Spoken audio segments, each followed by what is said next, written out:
Ang pag-atras ng liwanag technology, isang babala sa ekonomiya ng Tsina. Inaasahang malaking dagok sa ekonomiya ng Tsina dahil sa pag-atras ng liwanag tech. Hindi inaasahang hakbang na nagdulot ng pagkabigla sa Tsina. Sa isang madilim na opisina ng isang Economic Research Institute sa Beijing, isang ekonomista ang nakahawak sa mga dokumento gamit ang nanginginig na kamay. Si Professor Long, 58 taong gulang, ay ang taong pinakakinatatakutan ang kinabukasan ng ekonomiya ng Tsina. Sa harap niya ay isang ulat. Nakasulat doon ang nakakagulat na katotohanan, ang Liwanag Technology, LT, isang dambuhalang kumpanya ng electronics mula sa Pilipinas, ay aatras mula sa Tsina. Noong taglagas ng 2023, tumakbo papasok sa opisina ni Professor Long ang batang researcher na si Chen Li. Hawak niya ang ulat na may amoy pa ng tinta. Professor, grabe, aatras ang liwanag tech mula sa Tsina. Nanginginig ang boses ni Chen Li. Dahan-dahang tinanggap ni Professor Long ang ulat. Nakadetalye doon ang impormasyon tungkol sa kumpanya ng electronic components na nakabase sa Cebu City. Isinasara nito ang pabrika ng solar panel sa Tianjin at ang manufacturing facility ng LCD sa probinsiya ng Jiangsu. Bumuntong hininga ng malalim si Professor Long. Dumating na rin pala. Sa isip niya, sumariwa ang mga alaala ng nakaraan. Pumasok ang LT sa Tsina noong 1990s at nagtayo ng pandaigdigang supply chain sa pamamagitan ng lokal na produksyon. Noong siya ay bata pang researcher, binisita niya ang pabrika ng LT sa Tianjin. Ang kaayusan ng production line at ang seryosong saloobin ng mga Filipinong inhinyero ang eksenang iyon ay sumasagisag sa kinabukasan ng China bilang isang powerhouse ng manufacturing. Ipasa mo sa lahat itong ulat. Magpulong tayo agad, utos ni Professor Long. Tumango si Chen Li at umalis.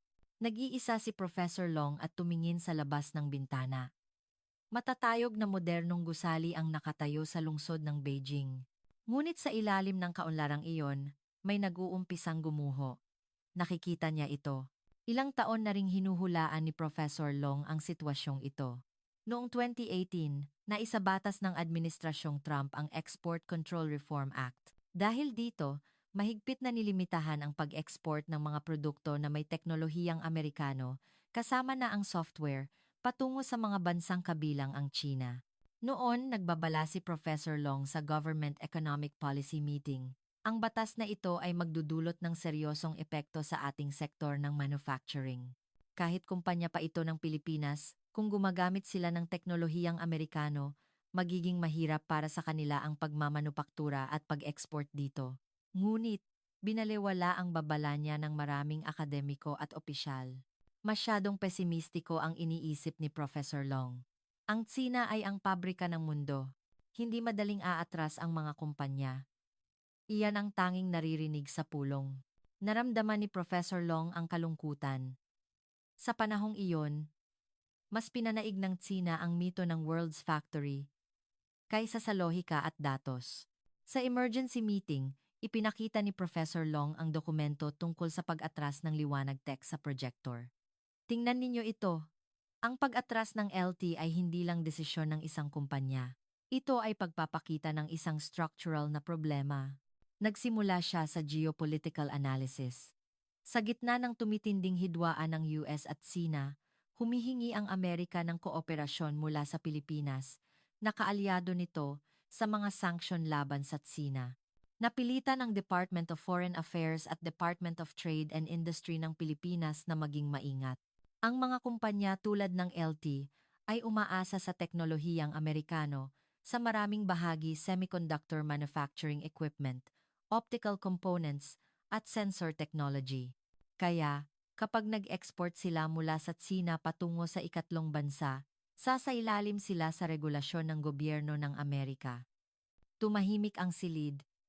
Ipinakita pa ni Professor Long ang ulat tungkol sa paghihigpit ng Tsina sa pag-export ng mga strategic resources tulad ng gallium at germanium noong 2023. Nagpataw din tayo ng export restriction bilang retaliation. Ngunit, ito ay lalo pang nagdulot ng pangamba sa mga dayuhang kumpanya. May lungkot sa boses ni Professor Long. Siya ay isang makabayan. Nais niya ang pag-unlad ng ekonomiya ng Tsina. Ngunit, malinaw na ipinakita ng datos na ang panandali ang paghihiganti ay makasisira sa pangmatagalang pambansang interes. Nagpa siya ang Liwanag Tech na ilipat ang produksyon nito sa Pilipinas at Timog Silangang Asya upang iwasan ang mga political risk na ito. Para sa isang kumpanya, kahit gaano pa kataas ang kalidad ng kanilang produkto, kung lilimitahan ang market access dahil sa political risk, wala itong halaga. Pagkatapos ng pulong, nag-iisa si Professor Long sa kanyang opisina. Liwanag Tech, tama ang inyong desisyon. Ngunit ito ay isang malaking leksyon para sa ating bansa. Kinabukasan, patuloy ang pagsusuri ni Professor Long. Nag-abot ng kape si Chen Li, pagkatapos magpasalamat at humigop, tumingin siya sa mga dokumento. Naalala mo ba ang tagsibol ng 2022? Nag-isip ng kaunti si Chen Li. Ang Shanghai lockdown po ba? Oo. Kinuha ni Professor Long ang lumang balita. Noong 2022, sa ilalim ng zero-COVID policy ng gobyerno ng Tsina, mahigpit na lockdown ang ipinatupad sa mga lungsod, kabilang ang Shanghai. Ang Shanghai, na isa sa pinakamalaking economic hub sa mundo, ay halos tumigil sa loob ng ilang linggo. Noon, kinapanayam ko ang mga Filipinong expat doon. Punong-puno sila ng kawalan ng pag-asa. Malinaw sa alaala ni Professor Long ang sinabi ng isang pinuno ng pabrika ng isang kumpanya. Kung titigil ang pabrika, maaapektuhan ang mga customer sa buong mundo. Ngunit, hindi kami pwedeng sumuway sa utos ng gobyerno. Wala kaming nagawa kundi maghintay. Naaalala pa rin niya ang pagod na mukha ng lalaking iyon. Nag-print out ng bagong dokumento si Chen Li. Ito ay resulta ng survey ng isang research firm. Noong Shanghai lockdown ng 2022, 86% ng mga kumpanyang Pilipino na nag-ooperate sa Tsina ang nagsabing negatibong naapektuhan ang kanilang operasyon. 86%. Nakakabiglang numero. Paulit-ulit na tiningnan ni Professor Long ang datos. Hindi lang ito pansamantalang gulo. Sang daas persenta ng BASCA.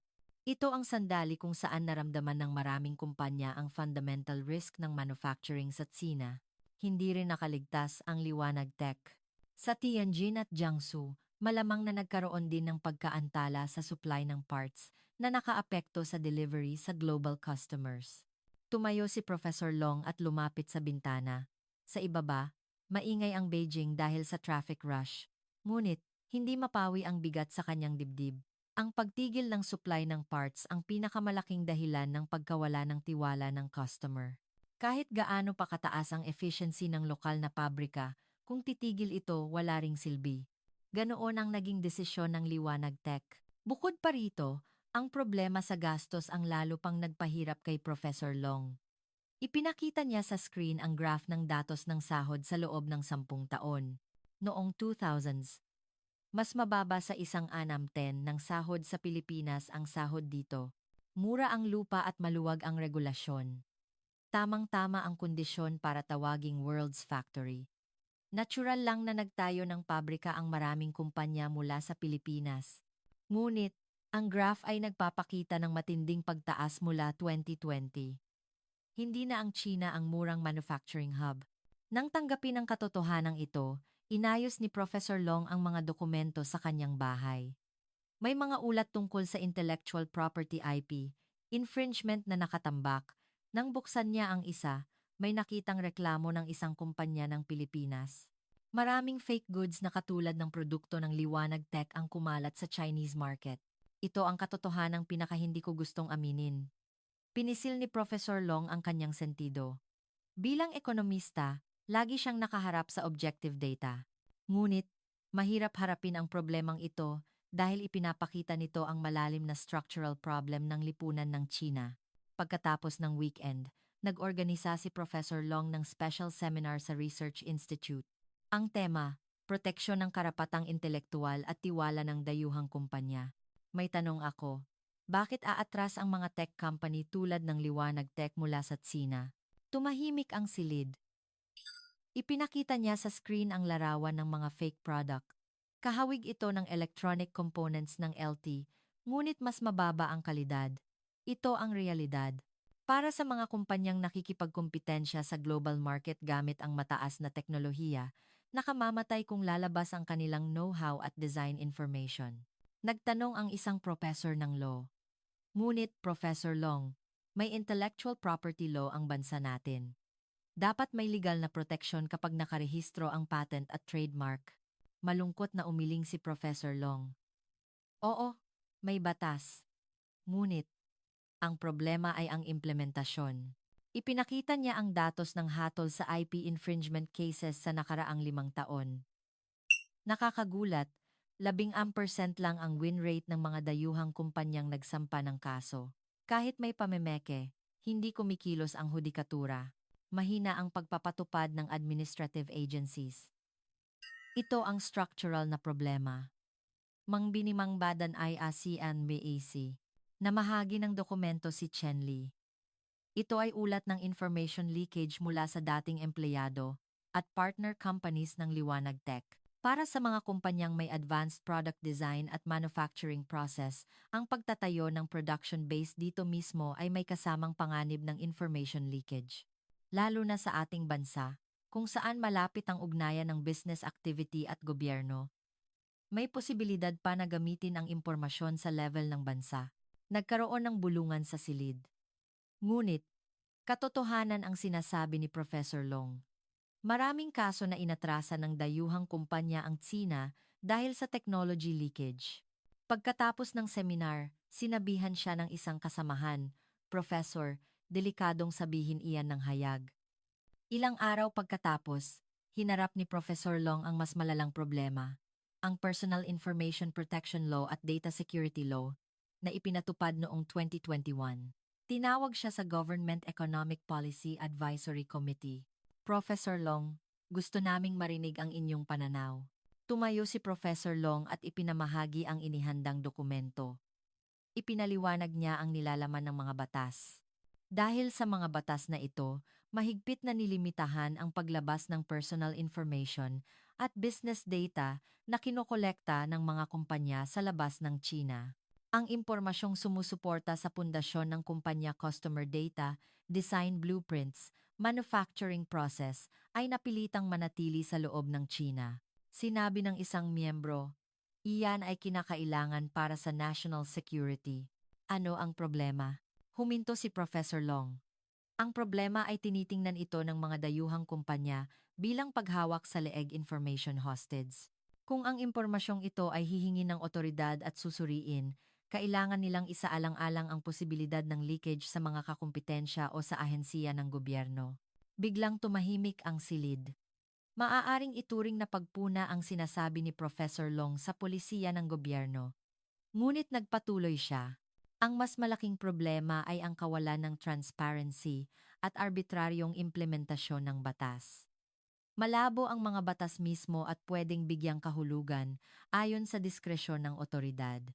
Kahit gaano ka-compliant ang isang kumpanya, hindi sila makatitiyak. Binanggit niya ang mga konkretong halimbawa. Isang sikat na IT company ang biglang inutusan na itigil ang operasyon, sunod-sunod na random inspection sa mga digital economy company. Ang unpredictable na aksyon ng gobyerno ay labis na kumukuha sa flexibility ng business judgment.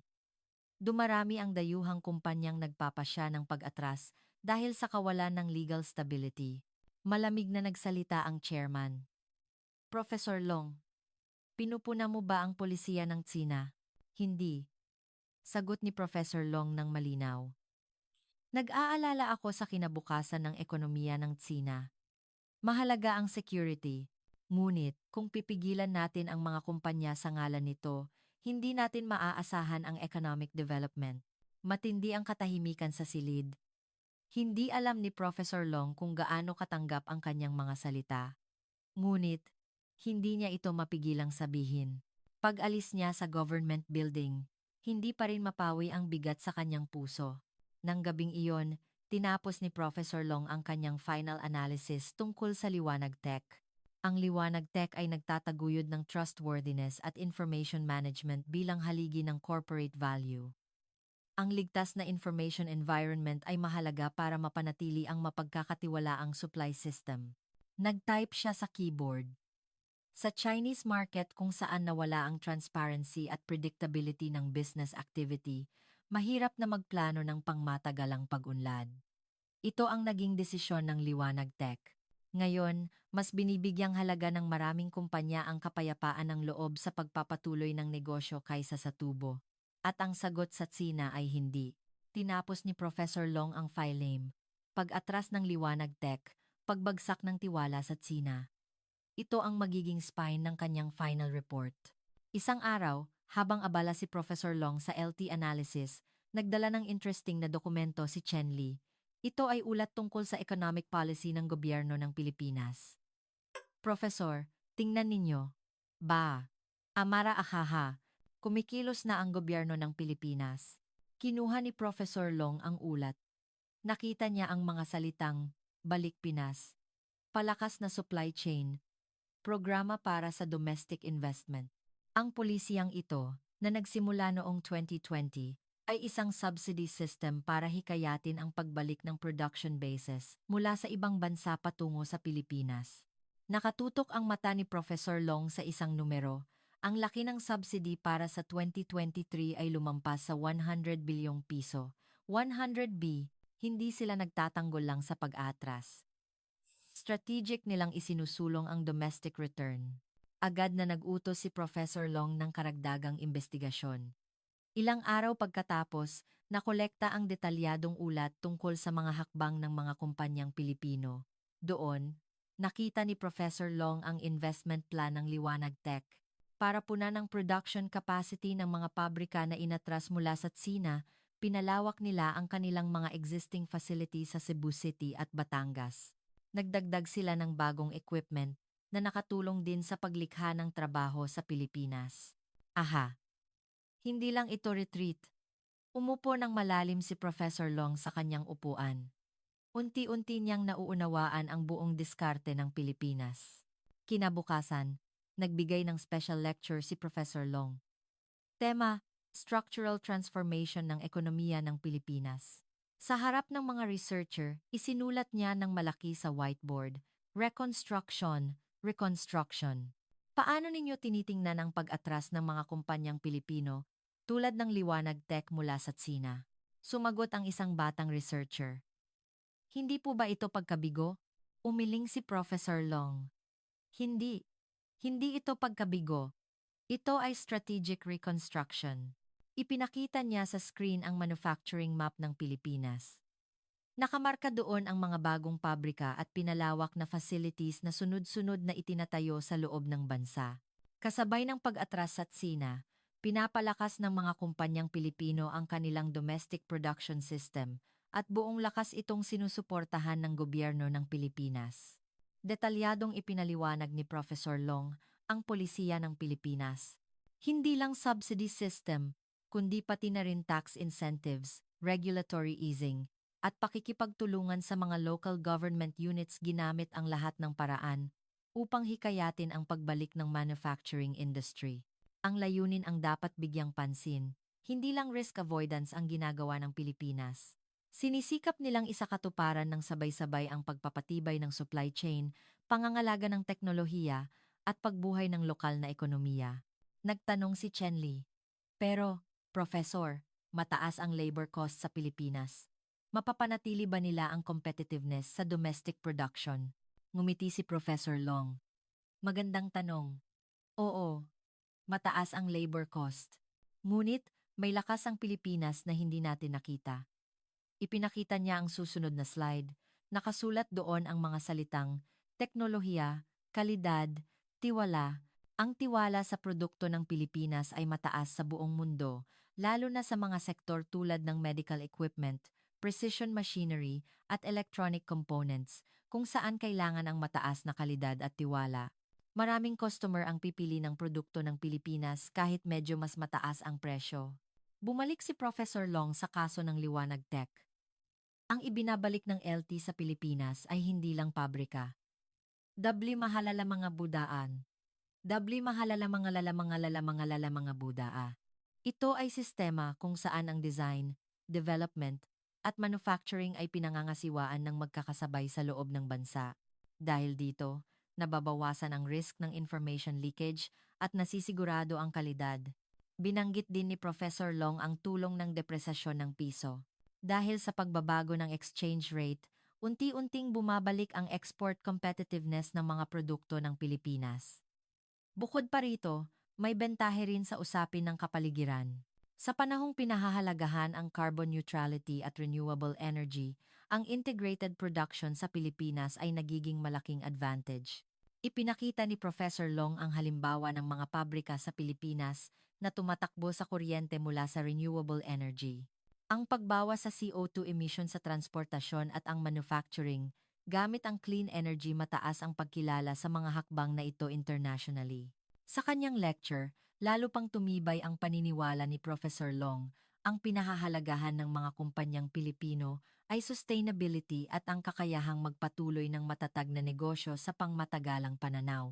Kinabukasan, nagpatuloy si Professor Long sa pagsulat ng ulat. Dinagdagan niya ito ng analisis ng diskarte ng Pilipinas. Ang pag-atras ng kumpanya ng Pilipinas mula sa Tsina ay hindi pag-urong.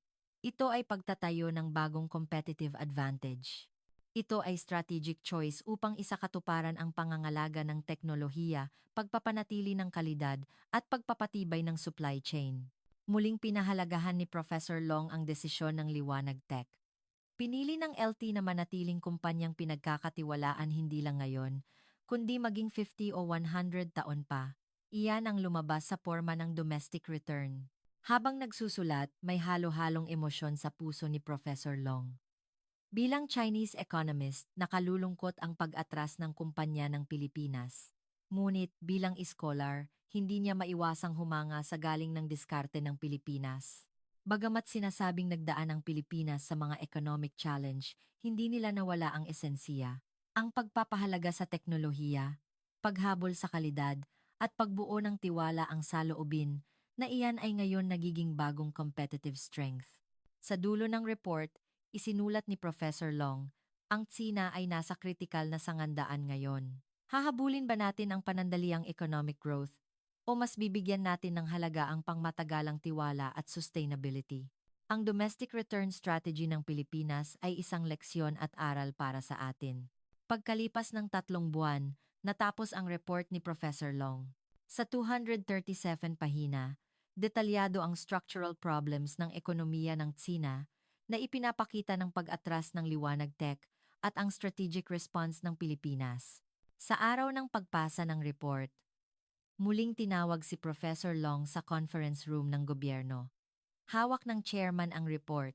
Professor Long, ang nilalaman nito ay maaaring ituring na pagpuna sa polisiya ng ating bansa. Chairman, isinulat ko lang ang katotohanan. Ito ay analysis batay sa datos at ebidensya. Ang ating bansa ay pangalawa pa rin sa pinakamalaking ekonomiya sa mundo. Kailangan ba nating mag-ingay dahil lang sa pag-atras ng isang kumpanya? Mahinahon na sumagot si Professor Long. Hindi lang isang kumpanya. Sa nakalipas na 10 taon, 1,700 na kumpanyang Pilipino ang umalis. Dapat nating seryosohin ang kahulugan ng pag-alis ng mga kumpanyang may mataas na teknolohiya tulad ng Liwanag Tech. Sinabi ng chairman, itatala namin ang inyong report bilang reference opinion. Ngunit, ang pagpapakita nito sa polisiya ay kailangan ng maingat na pag-aaral.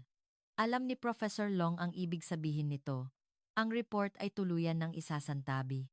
Pagbalik niya sa opisina, nag-alalang nagtanong si Chen Li, Professor, kumusta po? Hindi tinanggap.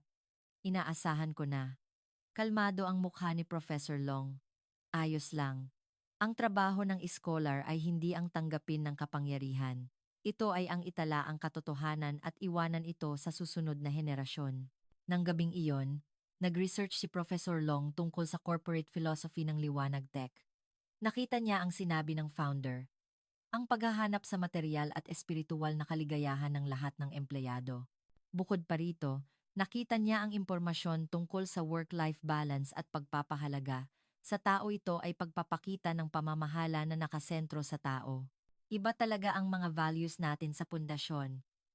Bumuntong hininga si Professor Long. Hindi lang pala gastos o risk ang dahilan ng pag-atras ng LT. Ang kanilang corporate philosophy mismo ay hindi tugma sa labor environment ng China. At naintindihan niya na sa panahon ngayon, ang ethical management ang nagiging competitive strength. Sa sumunod na linggo, tinalakay niya ito sa lecture sa mga estudyante. Mga kabataan, ang pinakamahalaga sa mga kumpanyang Pilipino ay tiwala. Ipinakita niya ang larawan ng domestic return ng Liwanag Tech. Pinili ng LT na manatiling kumpanyang pinagkakatiwalaan 50 o 100 taon pa. Bagamat dumanas ang Pilipinas sa mga hamon, nagpatuloy sila sa paghasa ng teknolohiya at paghabol sa kalidad. Iyan ang ngayon, nagiging bagong competitive strength. Pagkatapos ng lecture, nagtanong ang isang estudyante, "Professor, kung ganoon, ano ang dapat gawin ng Tsina?" Sumagot si Professor Long, "Matuto sa Pilipinas. Hindi panandali ang paglago, kundi pang matagalang tiwala. Hindi regulasyon, kundi transparency. At higit sa lahat, pagpapahalaga sa tao." Nang gabing iyon, tiningnan ni Professor Long ang labas ng bintana mula sa kanyang study room. Sa likod ng night view ng Beijing, may ibang eksena siyang nakikita. Ito ang mga taong masisipag na nagtatrabaho sa mga pabrika sa Pilipinas. Mga kumpanyang naghahasa ng teknolohiya, naghahabol sa kalidad, at nangangalaga sa esensyal na halaga. Pilipinas, tama kayo. Nasa mesa ang natapos na report. Kahit hindi ito tinanggap ng gobyerno, nagpa siya si Professor Long na i-post ito sa academic journal at i-present sa international conference. Naniniwala siyang makakarating ang katotohanan sa isang tao. Ang pag-atras ng Liwanag Tech mula sa Tsina ay tanda ng pagtatapos ng isang panahon. Ngunit, ito rin ang simula ng bagong panahon. Ang Pilipinas, na nagpatuloy sa paggawa ng mga simpleng bagay pangangalaga sa teknolohiya, paghabol sa kalidad, at pagpapahalaga sa tao ay unti-unting nakikita ang halaga nito sa mundo. May teknolohiya ang mga Pilipino na dapat ipagmalaki. May kalidad na kinikilala sa mundo. At higit sa lahat, may tiwala, isang yaman na hindi nabibili ng pera. Bilang bansa ng manufacturing at teknolohiya, muling nag-uumpisang sumikat ang Pilipinas sa sentro ng mundo.